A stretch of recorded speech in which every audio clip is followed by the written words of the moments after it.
Let us now examine item 8B.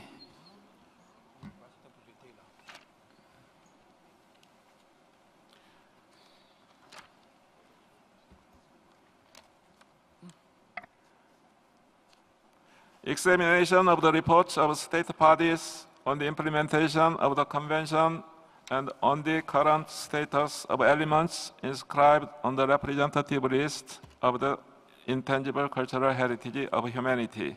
Mr. Secretary, the floor is yours to present this item to us. Thank you, Mr. Chairperson. So the task of the committee now is to examine 11 periodic reports submitted by state parties in the current cycle and to provide its own report to the General Assembly. The annex consists of 4 parts, and I'll explain them part by part, if you'll allow me. Part 1 of the annex gives a general overview of the 2017 periodic reports.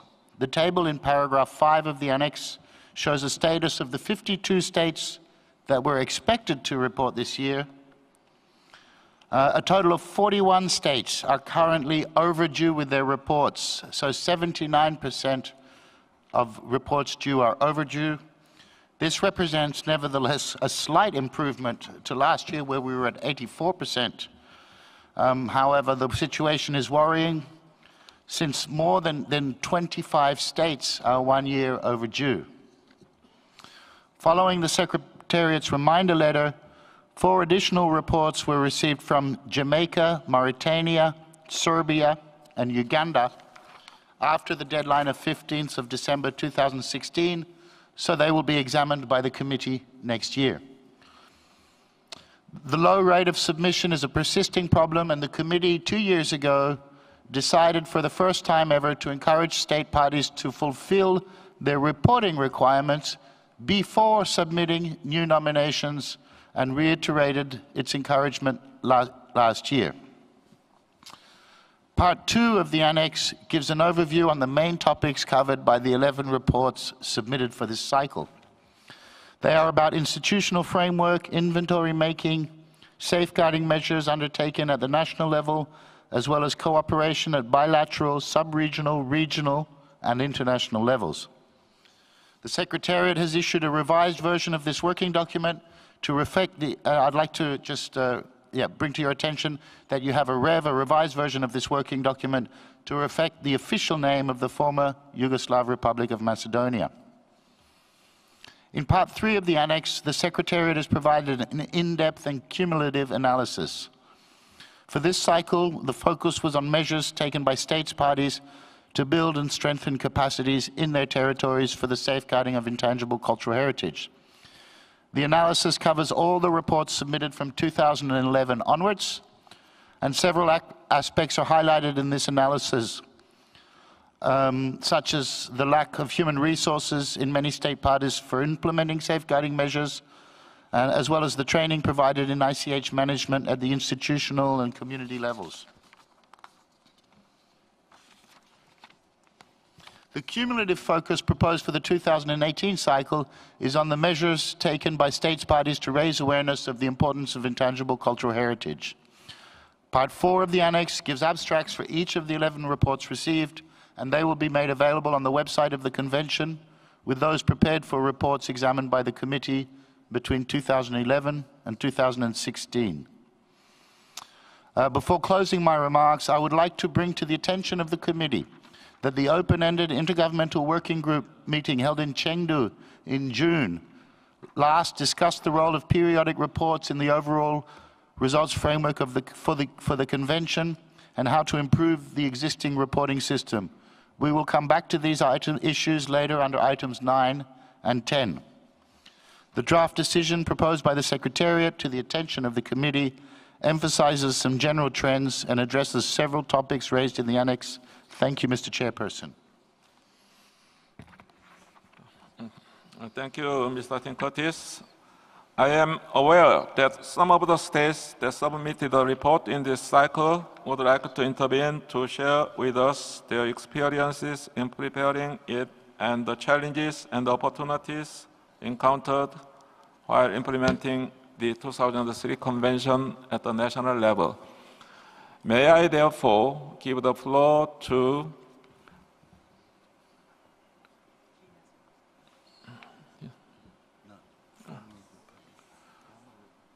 the former Yugoslav Republic of Macedonia, and followed by others that would also like to take the floor.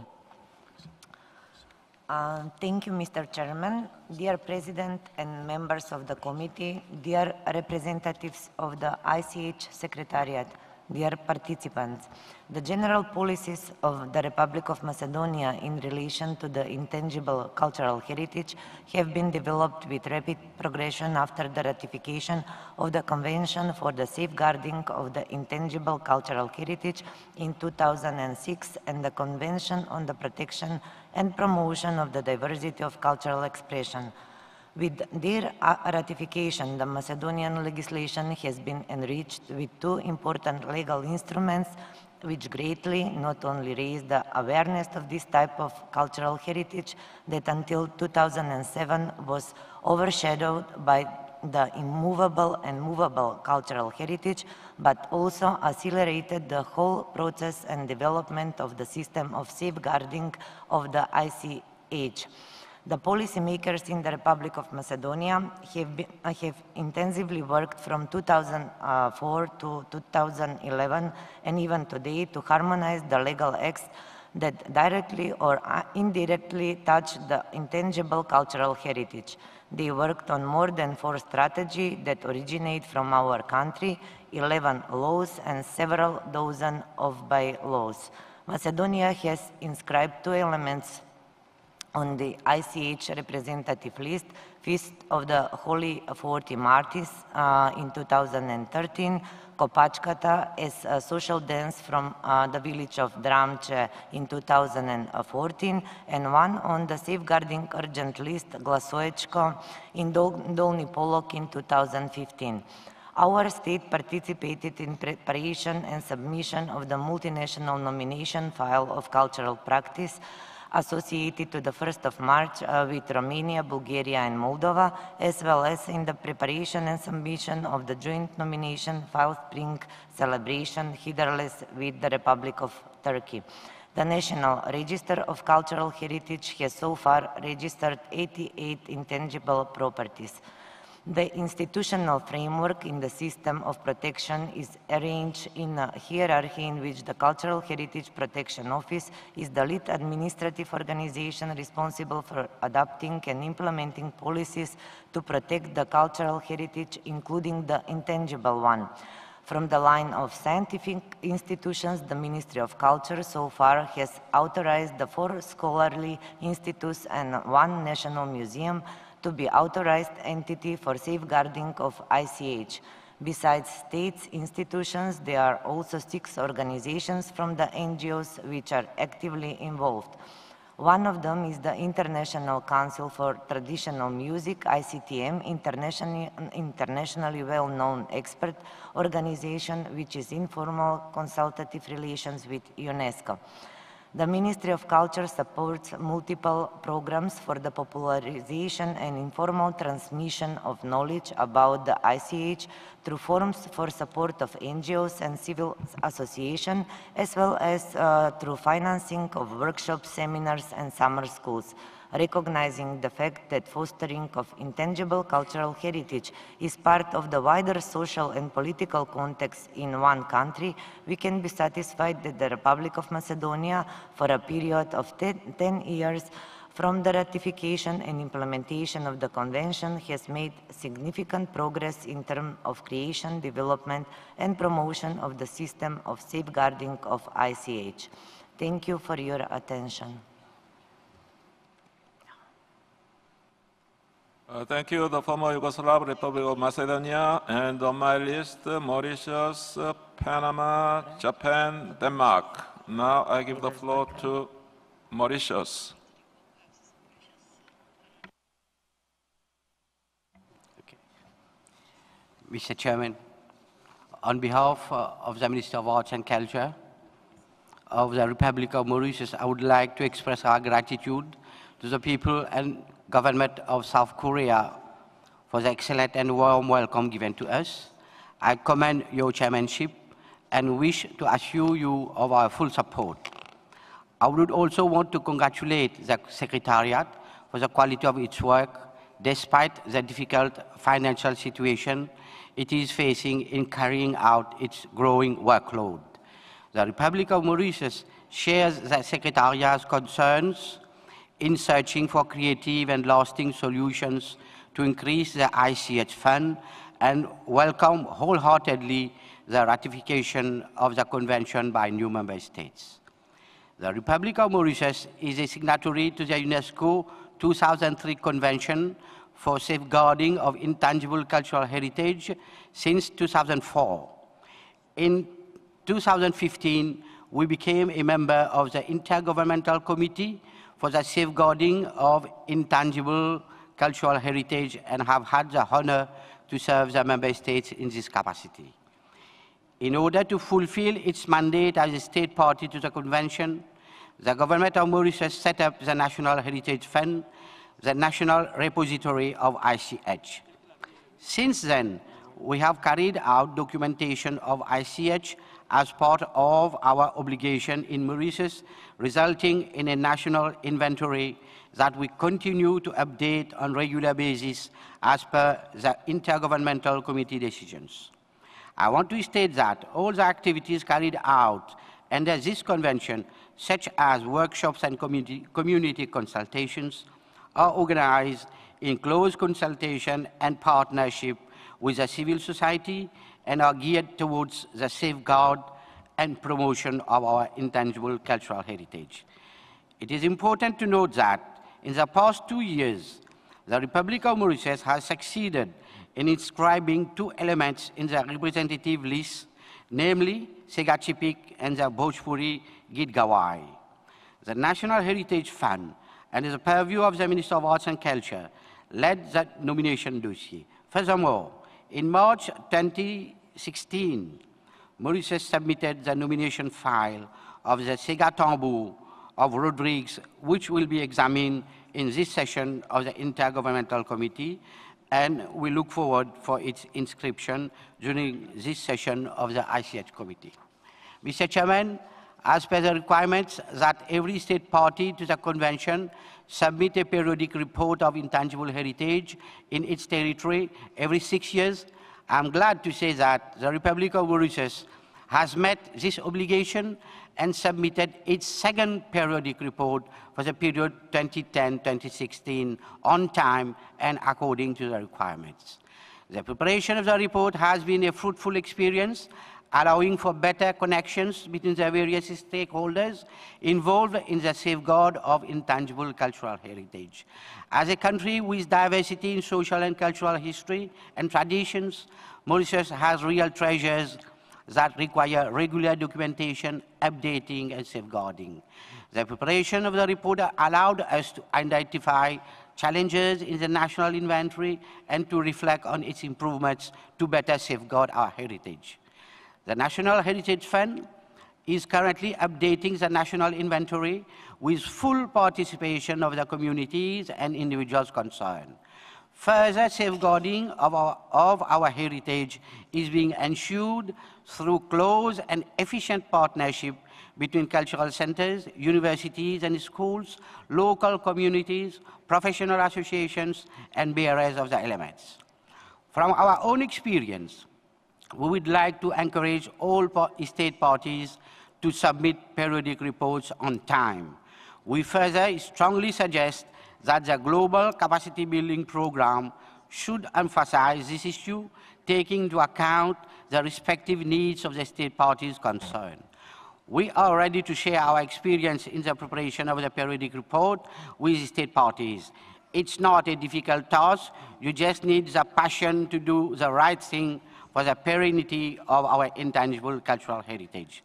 We seize this opportunity to thank the Secretariat for its support, assistance, and guidance in the preparation of the report, and the State Party of South Korea for the efficient preparation of this meeting.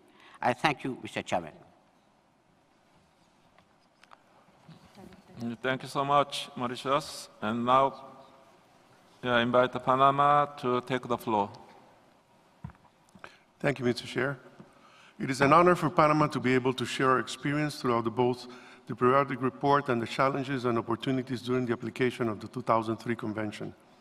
We're very satisfied with the enthusiasm expressed by our communities, our institutions, the UNESCO Regional Office, and the experts who have been along with us in this path, along at times complicated path, due to the challenges to achieve the free, prior, and informed consent by those who have the knowledge, as well as the costs and the duration of the training.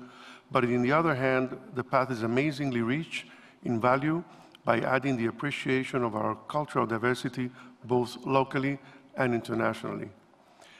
Preparing this report has helped us to appreciate the value of the contribution given by several institutions regarding the capacity building on the communities to work on the inventory. For instance, visiting remote villages under difficult transportation and working conditions is only rewarded upon the completion of the inventory. The pride of the local team and those involved is unmatched at the end, myself included, although thousands of miles away. Currently, our database has registered over 5,000 knowledge holders, not including the latest updates. Furthermore, the exercise of preparing and submitting for the first time a nomination to the convention named the traditional techniques of the sombrero pintado, and the second one, the culture of Congo in 2018, has awakened the interest of the Panamanian people in all the intangible heritage field in the country, as well as globally, since the reading and the evaluation of the committee of the files is a way of learning and providing also training. Updating the inventory also raises the wider public information. The richness of our national cultural diversity is more aware in their minds. For instance, a successful update of the inventory of the indigenous cultures of Panama, named the Cunas and the Emberas, has already been carried out. We also started to raise an inventory in two other indigenous communities, the Nabes and the Bugle region. We would like, Mr. Chair, to congratulate the States Party for having submitted nomination to the list and the national and international commitment of each country to their culture. We also like to congratulate the Secretariat that, in spite of the budgetary constraints, have done an excellent job to carry their mandate. Thank you very much. Thank you, Ambassador Flavio Mendez, for your kind presentation. And I now give the floor to Delegate of Japan.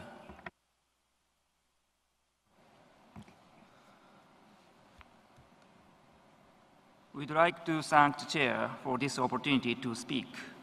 For this session of the committee, Japan has submitted the second periodic report, following the first periodic report on state of implementation of the Convention in 2010. We believe that sharing methods of safeguarding ICH, intangible cultural heritage, with various countries through the reports is vital for the development of safeguarding of ICH in each country. This year marks the 67th year since Japan's legal system to protect cultural properties, both tangible and intangible, was introduced in 1950. In the first and second periodic reports, we are providing information on improvements of our legal system, as well as concrete activities aimed at respective elements of ICH at every level within Japan. We are delighted to share our experiences with you all. ICH plays a significant role in forming core of regional identity and greatly contributes to strength tie among individuals in a community. For instance, we have reaffirmed such power of ICH, especially through the devastating the Great East Japan earthquake of March 2011, and during the process to recover from it. We'd like to conclude by expressing my deep respect and appreciation for the efforts of the Secretariat and the states that submitted reports, and by emphasizing that the periodic reports are not only mandatory, but also extremely helpful. Thank you. Thank you, Japan. And now I invite Denmark to take the floor. Thank you, Mr. Chairperson, for giving the floor to Denmark as an observer to the committee. Denmark has been invited to share our experience. We're happy to respond to this invitation and will do so in a very short manner. The reporting process has been an interesting and constructive learning process for the Danish authorities. At least two specific issues became clear during the exercise. Firstly, the present reporting framework does not fully reflect the situation in countries like Denmark. Secondly, the Danish National Commission to Unesco played an important role in the consultation process. In more general terms, Denmark has taken new important steps to implement the convention at the national level. This includes public social media consultations to identify an intangible cultural heritage of importance to the Danish population. Joint cooperation by the Ministry of Education and the Ministry of Culture on the development of education material based on the findings of the public consultation. And finally, the implementation of an inventorying process. Inspired by the experiences of our neighboring countries, Norway, Sweden, and Finland, the inventory consists of a wiki to which all interested practitioners in Denmark can submit contributions where they thoroughly describe the intangible cultural heritage that they perform. With these final words, I thank you for your attention. Thank you, Denmark. Now Botswana, followed by Republic of Korea. I now give the floor to Botswana.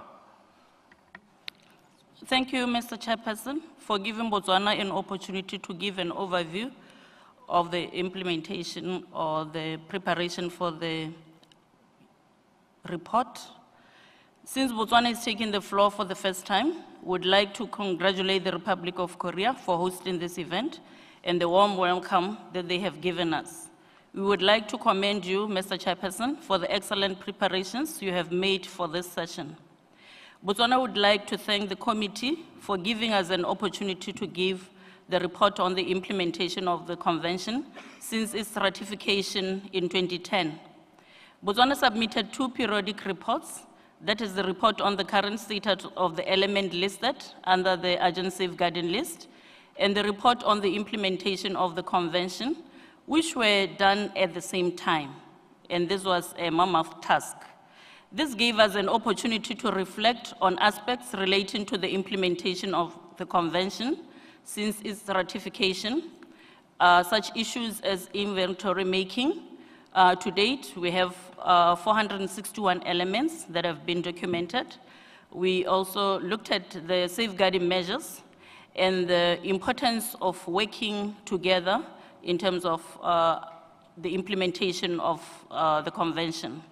Mr. Chairperson, the process of compiling the reports also made us realize the amount of resources needed to implement it. And in that regard, Botswana submitted a request for international assistance in 2016, which was approved in the same year. Botswana was one of the first state parties to benefit from the fund after its increment from 25,000 to 100,000 US. The grant raised more awareness on the benefits derived from the convention throughout the country, and we hope the next report will reflect more safeguarding efforts carried out by more communities. Finally, Mr. Chairperson, Botswana wishes to extend its profound gratitude to UNESCO and the Government of Flanders for the tremendous financial and technical support towards the ratification as well as the implementation of the convention. Thank you, Mr. Chairperson. Thank you very much for sharing your experience, and also very thankful for your words of encouragement addressed to me. I now give the floor to Delegate of Republic of Korea.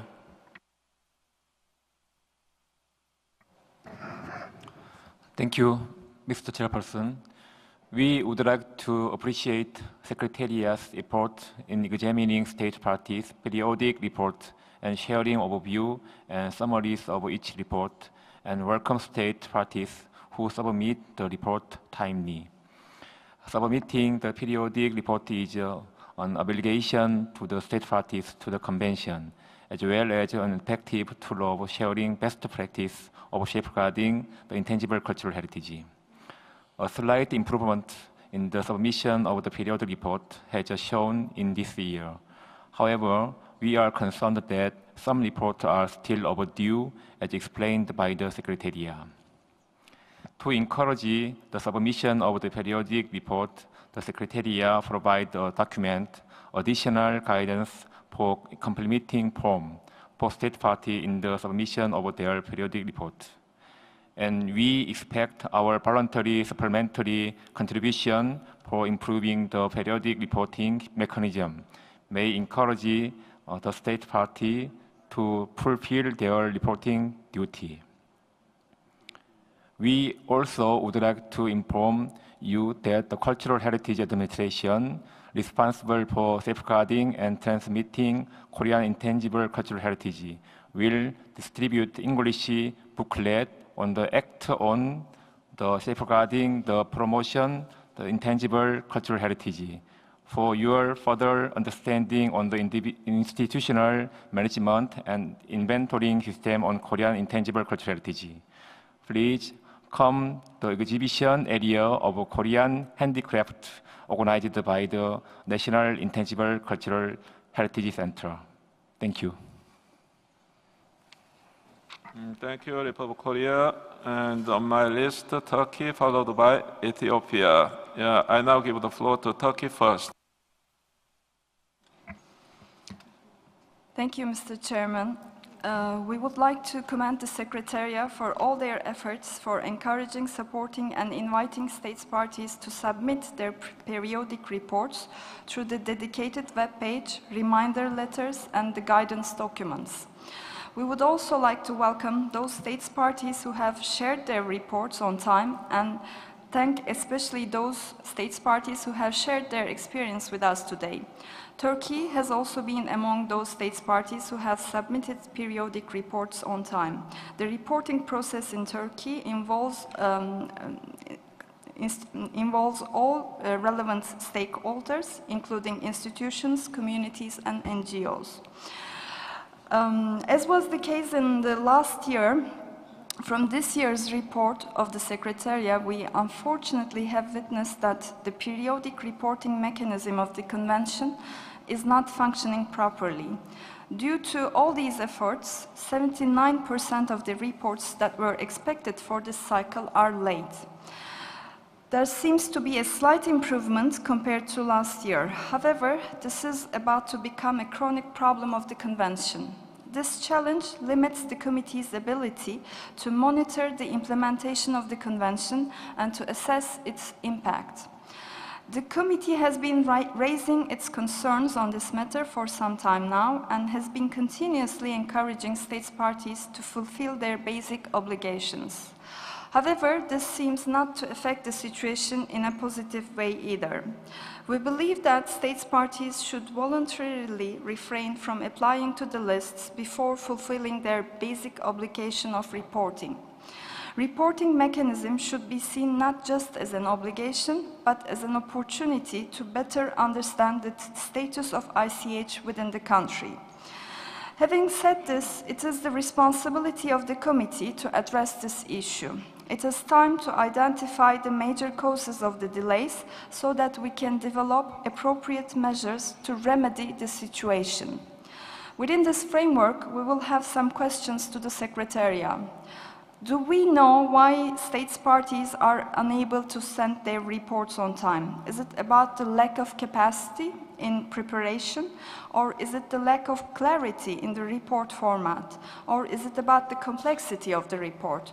Secretariat's preliminary observations and reflection of states parties on this matter would be very much appreciated. And we hope that we will have some reflections on this issue when we consider items 9 and 10. Thank you very much.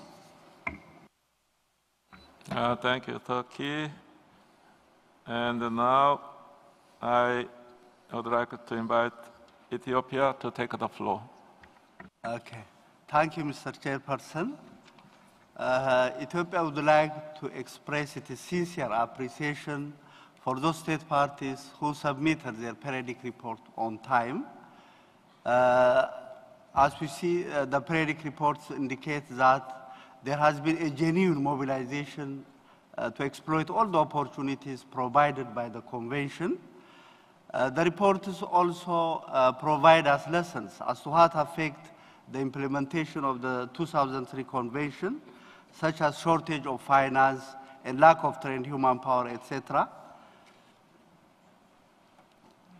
Furthermore, the periodic reports gave us the opportunity to learn from experiences of those member states that dealt with these challenges successfully. And this also, I think, helped us take the necessary measures to ensure the safeguarding of our intangible cultural heritage at national and international level. Thank you. Thank you, Ethiopia. And now, as the last speaker, I'd like to give the floor to Sudan.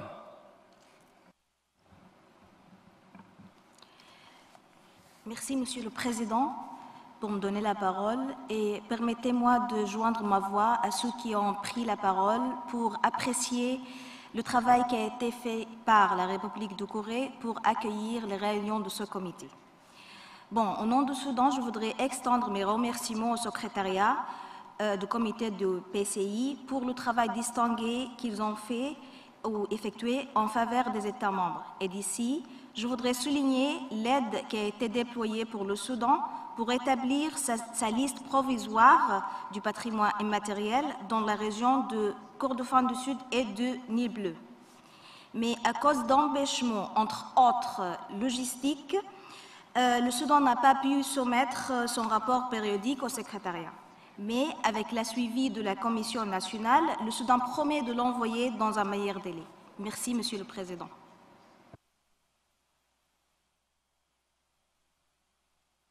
Okay, thank you, Sudan. And I think it's some member states raised some question to Secretariat. So, yeah, I now give the floor to Tim Curtis.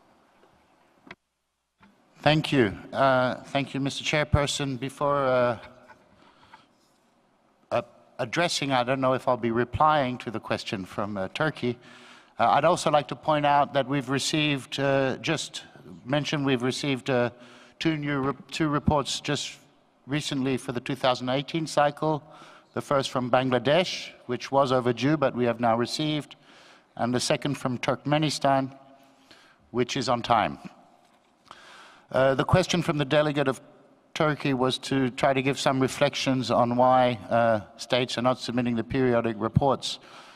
And as I think was hinted at in the question itself, there are many different contexts and different reasons we could explore. I don't really wish to go into great detail now because there are many different situations. Clearly, some is capacity in the states. Others, we see states that are fully able to submit files for nomination, but not quite for reporting. So clearly, it's not a capacity issue. But perhaps, as you mentioned, this is better addressed under item 10 or 11 later. Thank you. Thank you, Mr. Secretary. Let us move now to the decision. Please refer to document 8.b and its draft decision in para 6. We can see it on screens.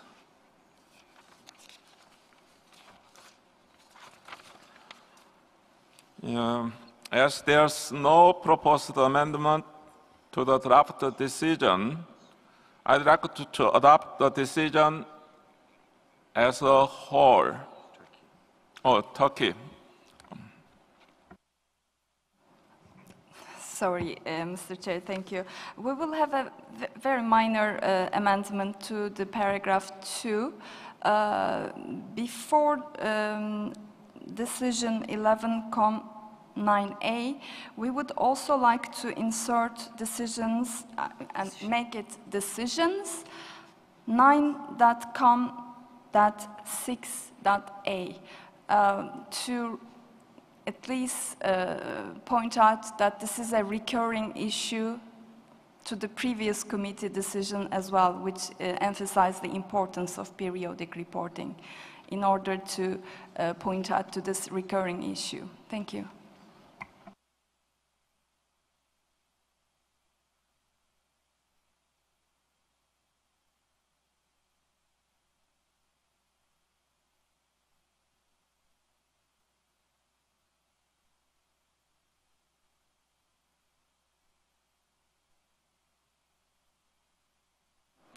Any other amendments?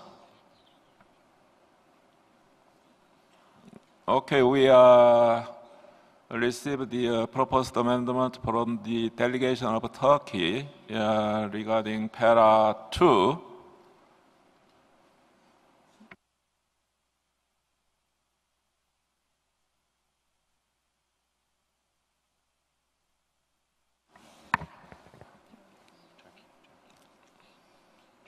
Turkey? It's actually 10.6a, not 9. Thank you.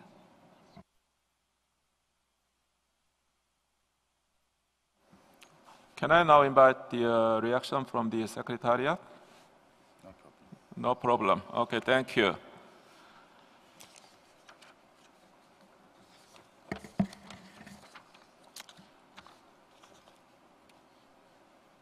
So I'd like to adopt the draft resolution, draft decision as a whole, as amended.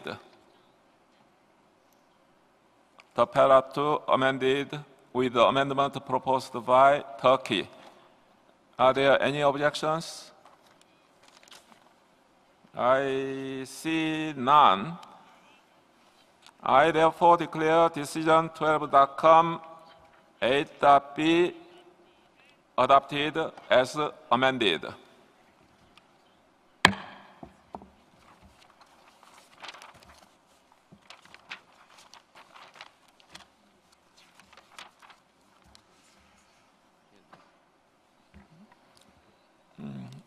I recognize the delegate of Hungary. Thank you very much, Mr. Chair, for giving me the floor. I asked for the floor on purpose after the adoption of the decision, but also having heard the interventions of fellow delegates and of the reply of the Secretariat, we think that this is indeed a very grave problem, and we would like to suggest further reflection on this. You know, the operational directives contain a priority list for nominations to be examined, which nominations should come, and there's a list of priorities. We would like to propose further reflection whether the submission of periodic report should come as the fourth point in this priority list. I don't know if this has been debated before in the committee, but if the situation is not improving by next year, then I think this could be an option that the committee could look at. Thank you very much. Okay, thank you so much for your very constructive intervention. We will get back to this very important matter when we take up item 11. Okay?